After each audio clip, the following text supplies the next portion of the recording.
વરસાદનું red alert જે જિલ્લાઓમાં આપવામાં આવ્યું છે એમાં સુરત ખાસ કરીને આજુબાજુના એરિયાની અંદર પણ રેડ એલર્ટ હોવાથી અત્યારે કંટ્રોલ રૂમ ઉપર કલેક્ટરની ટીમ અને અમે બધા જ સાથે મળીને એનું બેસ્ટ પ્લાનિંગ ડિઝાસ્ટર મેનેજમેન્ટના જે રૂલ્સ છે એ પ્રમાણે બચાવ કામગીરીથી લઈને વગેરે તૈયારી પૂર્ણ કરવામાં આવી છે.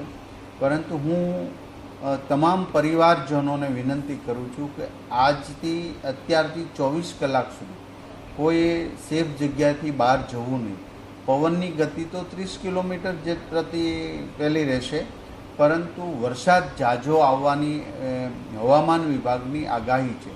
જેથી કરીને આ આગાહીને ધ્યાને લક્ષ્ય રાખીને આપણે એક પણ જગ્યાએ બહાર ખાડીના કિનારે પાણી જોવા, નદીના કિનારે પાણી જોવા કોઈ મહેરબાની કરી ન જવા એવી હું વિનંતી કરું છું. જેથી કરીને એક પણ માનવ મૃત્યુ ન થાય એ બહુ જરૂરી છે, કારણ કે એક વ્યક્તિને કોઈ તકલીફ ન પડે એ માટે પ્રશાસન આખી નાઇટ પણ કામગીરી કરવાનું છે.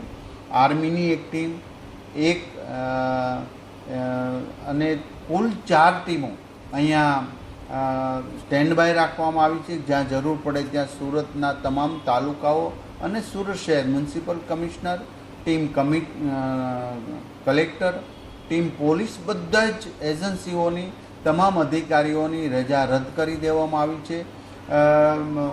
આગાહીના હિસાબે કલેક્ટરશ્રીએ હમણાં પણ એક તમામ ફેડરેશનના પ્રમુખો અને ઇન્ડસ્ટ્રીના પ્રમુખોને સૂચના આપી છે કે તમામ ફેક્ટરી, ડાયમંડ અને ટેક્સટાઇલ બધામાં આજનો દિવસની રજા રાખે, જેથી કરીને બપોર પછી પણ જો વધુ વરસાદ આવ્યો તો ઘરે જવામાં વગેરે પાણી પસાર થવામાં, ખાડી પસાર થવામાં ક્યાંય કોઈ માનવ મૃત્યુ ન થાય એ હેતુસર પહેલાંથી કોઈ ગભરાવાની જરૂર નથી, પરંતુ સેફટી જરૂર છે. ગયા વખતે જ્યાં પાણી આવ્યું હતું ત્યાંથી સ્થળાંતર કરવાની પ્રશાસન પૂર્ણ રીતે તૈયારી કરી દીધી છે. વેલેન્જાથી લઈને અમુક વિસ્તારોમાં સ્થળાંતર થઈ ચૂક્યું છે.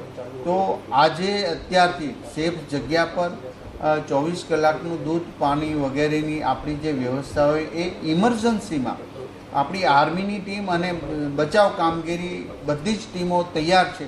કે કોઈને મેડિકલ પ્રોબ્લેમ આવ્યો, કોઈને બચાવવાનું કામગીરી એ બધું જ છે, પરંતુ આપણે સેફ જગ્યાએ રહીએ જેથી કરીને પ્રશાસનને કે ટીમને ઘણીવાર પ્રતિકૂળ સમયના હિસાબે ત્યાં પહોંચી પણ ન શકે. તો બસ એ જ વિનંતી, ફાર્મ હાઉસ, ખેતરમાં મજૂર કરતા, ફેક્ટરીઓની અંદર મજૂર કરતા તમામ પરિવારજનો સેફ જગ્યાએ જાય, જેથી કરીને એક આપણી સેફટી રહે. અત્યારે જે વરસાદ આવ્યો છે હવામાન વિભાગના જાણકારી પ્રમાણે હજી સાંજના રાતના 5-6 વાગ્યા પછી પણ વરસાદ વધવાની શક્યતા છે. આ શક્યતાઓ હોય છે, પરંતુ આપણે માની જ લેવું જોઈએ કે શક્યતા છે, જેથી કરીને આપણે સેફટી જગ્યાએ દરેક ગામમાં તલાટી મંત્રીને પણ રહેવાની સૂચના આપી છે, જેથી ગ્રામ્ય લેવલે અમારી પ્રાંત ઓફિસ પણ આખી નાઇટ ખુલ્લી છે. અમારા તમામ ધારાસભ્યો, ચૂંટાયેલા સભ્યો, કોર્પોરેટરો, તાલુકા પંચાયત, જિલ્લા પંચાયતના સદસ્યો આખી નાઇટ અને ડે આ બાબતમાં જાગૃતતા લાવવા માટે અને બચાવ કામગીરીમાં પોતાના ઘરે અને ઓફિસમાં તેઓ મોનિટરિંગ કરી રહ્યા છે. હું ફરી વખત વિનંતી કરું છું, તમામ લોકો પોતાના ઘરે રહે, પાણી જોવા વગેરે ભીડ ન કરે. કોઈ કંઈક દુર્ઘટના હોય તો પણ ત્યાં જવાની જરૂર નથી. તમે સેફ રહો. બસ આ એક પણ વ્યક્તિને કોઈ પણ જાતની તકલીફ ન હોય એની પ્રશાસન ખૂબ ચિંતા કરી રહ્યું. આજે અમે કંટ્રોલ રૂમમાં આખી નાઇટ કલેક્ટરશ્રી અને એની ટીમ, કમિશનરશ્રી અને એની ટીમ, તમામ ઝોન ઓફિસો આખી નાઇટ ખુલ્લી રાખવાની છે. પ્રાંત ઓફિસ પણ આખી નાઇટ ખુલ્લા છે.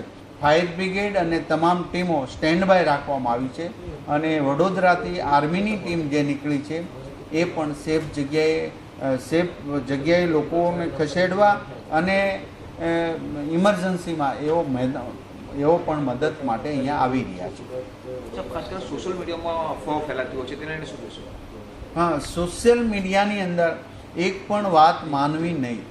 માત્ર મીડિયા ચેનલો દ્વારા કલેક્ટર ઓફિસથી દર કલાકે જે માહિતી આપે છે કલેક્ટરશ્રી, એ માહિતીને જ માન્ય રાખવી. કોઈ પણ સોશિયલ મીડિયામાં આવું કોઈ પણ વાત માનવી નહીં. મીડિયા દ્વારા કલેક્ટરશ્રીએ આપેલી માહિતી જ માન્ય રાખવી, જેથી કરીને અફવાઓ ઉડાડનાર બદમાશો, વિકૃતિ માનસિકના લોકો જે ઘણીવાર આવું કરતા હોય પણ આવું કરશે તો એને બક્ષવામાં નહીં આવે.